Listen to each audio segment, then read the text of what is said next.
Let's get this segment over with. We have to talk about it.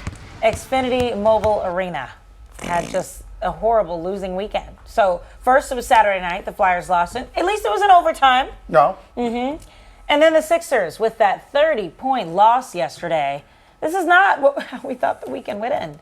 As I said earlier, Hunter, I said it was the best of times. We were all, both of our teams are in the playoffs, second round, and then it was the worst of times. Yeah, it was horrible. Thanks for having me. You say you want to get the segment over. I mean, what a smack in the face that is to me. Oh, thanks, Brodes, for coming in. I mean, Sorry, good to Brodes. be here. It's okay. You're supposed to shave the playoff beard, by the way, once everything ends. Well, As you can see, I cleaned up. you really did. I did. I cleaned up. Look at this. So no more headbands when we're out of the playoffs? I still have the headbands. Okay. That's a staple. But what did you do? Because I didn't even recognize you when I came in. We're all like, oh, hey. I know. I chopped the bun off. You know, I do this every 5, 6, 7 months. We start over. You know, we just start over. We get a little fresh, clean look, and you know, maybe it brings positivity. That's what the teams are doing. They have to start over now. Oh, they do. Well, one of them does.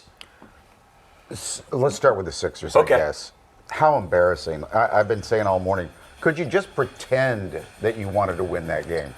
They did not want to go back to New York. Joel played pretty well, though. He was 8 for 8 from the field. I know. It's actually crazy to think that, knowing just the vibe around the game. Here's where I'm at. All right, I'm a Joel guy. I think I respect Joel and everything he's accomplished here, or some would say the lack of accomplishment. But I do love him. It's time. It's time. We gotta. Time for what? Time to say goodbye. And the contract extension didn't even kick in yet. But here's why I say this. He can't move. Like, that guy can't move. He's getting abused on the defensive side. He's getting dunked on by Mitchell Robinson and the whole thing. He is 25% of the Joel Embiid that I fell in love with when he was in the MVP race. And I don't think that's going to change at this point. It's knee, it's hip, it's this, older. it's that. He just can't move. And But Tyrese Maxey deserves blame too, by the way. Go ahead. But why the extension? And we knew this, as Mike has always said. He was even injured coming out of school. Like, we knew that he gets injured and, you know, sometimes can't play. So then why do we do this big extension? Why go all in? It's not like, are we really surprised by, like, how this is? It's a good question on why. That's when Daryl Morey ends up getting Yeah. the blame for when he decided to kick this in. He probably assumed that Joel would be able to fight through this more than he's capable of. And this isn't a knock on Joel. I just think he's a 7'2" human being who runs up and down the floor. And he was asked to be an anchor offensively. He was asked to be an anchor defensively. And then the wear and tear over time, I just don't think his body can do it. He can't move anymore. And then you need someone like Tyrese Maxey to step up. I don't care if he's got a pinky injury, a finger injury, whatever it is. Like, that was unacceptable from a playoff series, from a Tyrese Maxey standpoint, who's ready to take that next step. So I love Maxey too, and I'm not giving up on Maxey. I'm just saying, like, that was a bad series. That he got shut down. Mikal Bridges, you got to find answers. And he didn't have any. Oh, what a mess this was. Bridges is supposed to be a Sixer.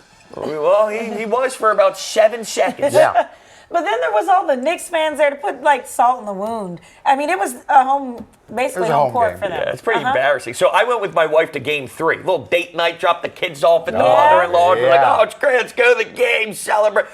There wasn't a Sixers fan near us. I mean, Knicks fans. The Knicks fans everywhere. And then the game 4 was even worse. Yeah. Game 4, I don't even think there was one Sixers fan, which I don't blame them. I don't blame them, because look at how the game ended. Right. So they're actually very intelligent.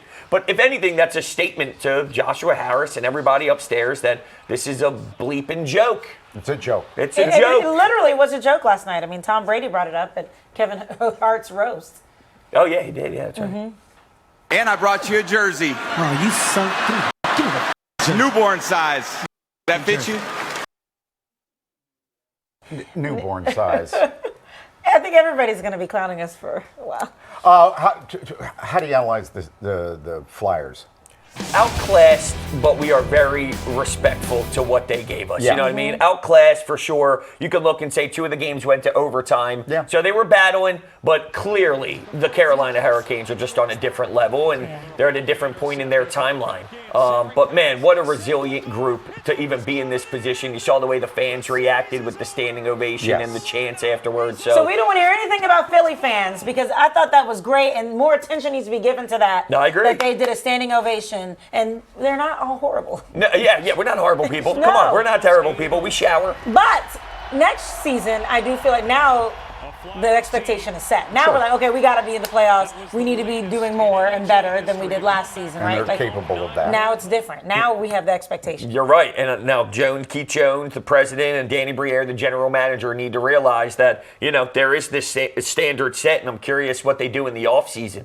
But the Mitchkov thing, he got benched in that final game for a young prospect that was struggling in the OHL, which was a really interesting decision. So that was sort of a statement, I think, from the Flyers to the young pup, and we gotta study that. Konechny had an interesting little rough playoff series. We got to study that. So there's still some interesting storylines within this group, even though the big picture is thank you for the effort you put on the ice. For sure. And like they said, now they've had a taste. So now let's get hungrier. Let's keep going. Get hungry. I need a Stanley Cup before I die. I need one. Thank God you're young. Well, it's been how many years? I know. So I'm just saying. 1975. It's been a long time. Well, the Knicks haven't won it since '73. Well, they're on their way. I know. They're on their way. Good to see you, man. Of course. Thank you. Thank you. Thank you.